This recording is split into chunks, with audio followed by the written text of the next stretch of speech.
Hello mon très cher investisseur, j'espère que tu vas bien, que tu as la patate. Moi je suis ravi de te retrouver dans cette nouvelle vidéo dans laquelle on va parler de financement.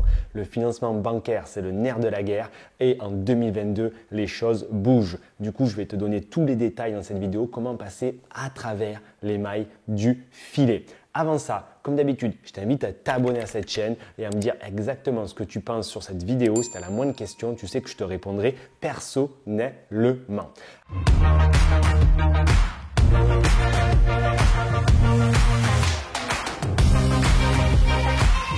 Hello à quoi? Hello mon très cher entrepreneur, ici Julien Manolo, j'espère que tu vas bien, t'as la patate.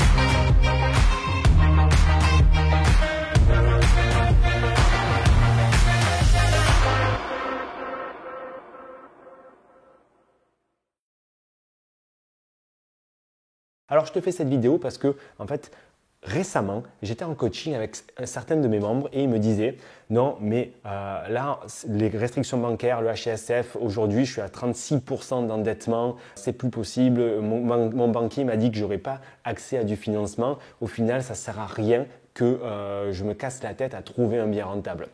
Et du coup, moi, je suis resté un peu stupéfié parce que, en réalité, cette personne-là n'a même pas essayé de trouver enfin, si, elle a essayé de trouver un bien, mais elle n'a même pas trouvé, elle n'a même pas essayé de se le faire financer, que déjà, elle était en train de baisser les bras. Et je trouve ça dramatique. Alors qu'en réalité, les choses effectivement bougent, mais tu sais, il n'y a que l'instabilité dans la vie qui amène à mourir parce qu'au final, toute chose évolue et c'est une bonne chose. Du coup, les contraintes financières du Haut Conseil de santé ou de sécurité financière, je ne sais plus, qui amènent à un peu plus de cadre et donc à fermer un peu les robinets, à fermer les vannes, au final, c'est une très bonne chose. Et je vais t'expliquer en détail pourquoi. La première des raisons, c'est que pendant de nombreuses années, il y a eu énormément d'abus, énormément de prêts qui ont été accordés à des personnes qui en réalité se sont mis en galère. Et ça, au final, c'est bien qu'il y ait plus de contrôle parce que si tu fais de mauvais investissements immobiliers, tu vas te retrouver avec de véritables boulets à tes pieds. Si tu ne sais pas ce que c'est qu'un bon investissement immobilier, je te rappelle qu'en PDF, en description de cette vidéo, tu vas trouver des e-books que tu peux télécharger et lire pour t'informer sur le sujet de façon à ce que tu saches exactement comment bien débuter les investissements immobiliers.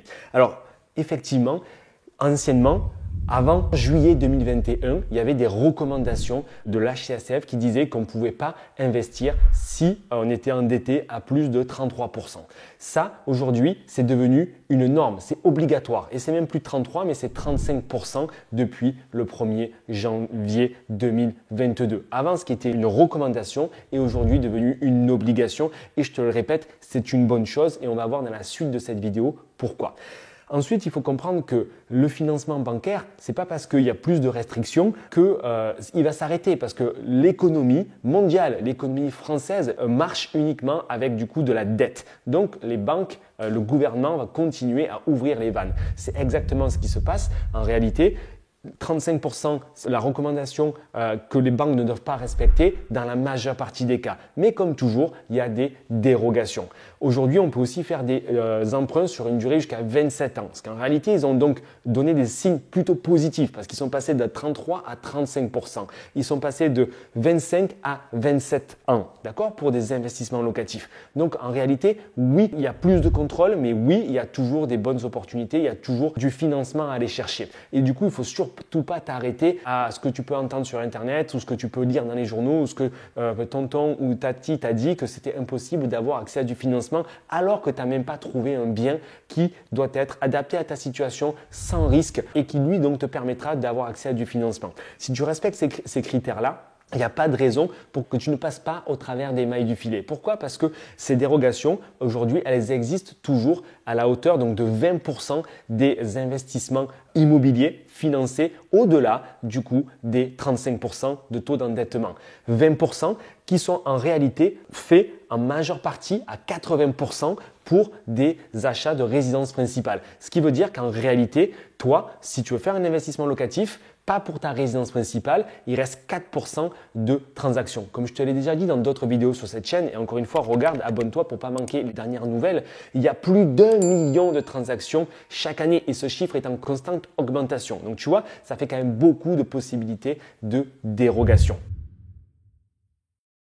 Ceci Étant dit, si tu veux passer à travers les mailles du filet, il va falloir que tu continues à faire les choses correctement. C'est-à-dire qu'il faut rassurer le banquier. Même le financement à 110%, effectivement, il va être plus compliqué à obtenir, mais ce n'est pas la fin des cacahuètes si tu l'as pas et c'est encore possible de l'obtenir en 2022 si tu fais des investissements sans risque. Ça veut dire que tu respectes donc le prix du marché. Pourquoi? Parce qu'on te force à mettre un apport à partir du moment où ton investissement, où le banquier pense qu'en cas de revente, en cas d'impayé, si tu honores pas du coup la mensualité, que le bien est saisi, alors du coup le banquier va devoir le revendre et pour récupérer du coup son argent. Et il te force à mettre de l'apport s'il pense que tu as acheté trop cher et que le coût total du crédit est trop cher. Donc si tu fais un mauvais investissement, il est normal qu'il te demande de l'apport. Si tu fais un investissement qui n'est pas dimensionné pour ta capacité financière, il est normal qu'il te demande des sécurités. Donc tout ça, c'est possible de passer outre si du coup tu fais des investissements adaptés à ta capacité financière. Si tu fais des investissements qui sont rentables, non pas dans 25 ans, mais dès dans le premier jour de location, qui vont du coup venir augmenter tes salaires et du coup mathématiquement réduire ton taux d'endettement. D'accord? Si tu achètes au juste prix que tu peux revendre là aussi sans y laisser des plumes et en faisant même de la plus-value et que tu es capable de montrer à ton banquier par A plus B que oui, il va récupérer son argent, alors il n'y a pas de raison que tu ne passes pas à travers les mailles du filet et que tu ne fasses pas partie des 4% des personnes qui pourront passer outre cette réglementation de 35% de taux d'endettement maximum. Et même, il y a beaucoup de personnes qui se posent déjà des questions, 35%, ok, c'est trop haut, je ne vais pas y arriver, alors qu'ils sont endettés à 20% ou qu'ils ne sont même pas endettés. Donc, à un moment donné, effectivement, les choses évoluent. Il n'y a jamais une situation parfaite. Il y a toujours des avantages, il y a toujours des inconvénients à une situation. Et il faut surfer sur les bonnes vagues. Là, si aujourd'hui tu te poses des questions, si c'est pour toi le bon moment pour investir et qu'au final tu es en train de baisser les bras, comme cette membre donne des programmes qui est en train de me dire non, mais au final ça ne sert à rien que je me casse la tête à trouver un bien rentable, au final, du coup, tu es en quelque part en train de faire des croix sur tes projets, tes désirs, tes rêves de liberté et d'indépendance financière.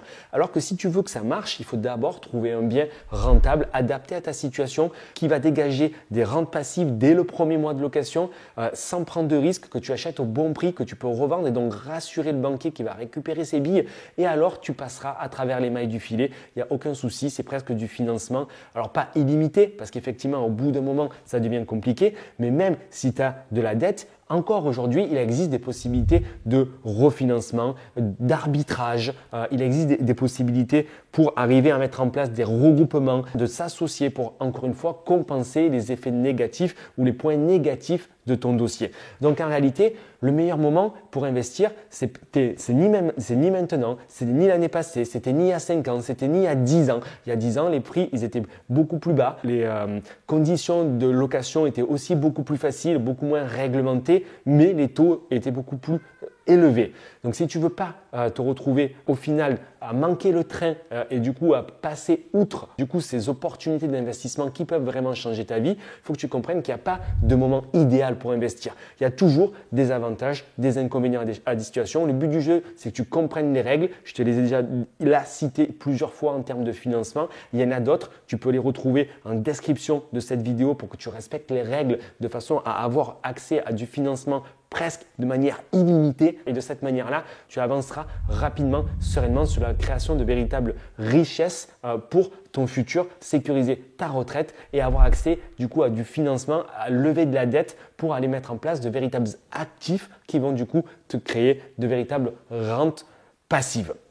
C'était Julien Malengo. Je suis ravi que tu regardes ces vidéos. Dis-moi en commentaire du coup si tu as la moindre question, je te répondrai personnellement et dis-moi si tu as réussi à avoir du financement, si ça bloque, qu'est-ce que t'a dit le banquier, qu'est-ce que tu fais pour remédier aux points négatifs qu'il t'a dit pour aller voir ensuite d'autres banquiers. Dernier conseil que je pense à te donner, c'est surtout ne t'arrête pas à ce que t'a dit ton banquier. Va en voir d'autres. Il faut que tu envoies une dizaine, voire une vingtaine. Et chaque banque, c'est pas parce qu'il y a 4, 5, 6 ou 10 banques nationales que si tu vas voir ces 10 banques-là, tu auras fait la tournée des banques. Il faut vraiment que tu ailles voir des banques différentes de quartier parce que chaque directeur directeur de banque pour prendre une décision qui peut changer ta vie. Et c'est vraiment à ce niveau-là, un directeur de banque et non pas du tout régionalement, non pas nationalement, que les choses vont se faire. C'est la banque de quartier qui va te financer et du coup, il faut que tu trouves le bon partenaire.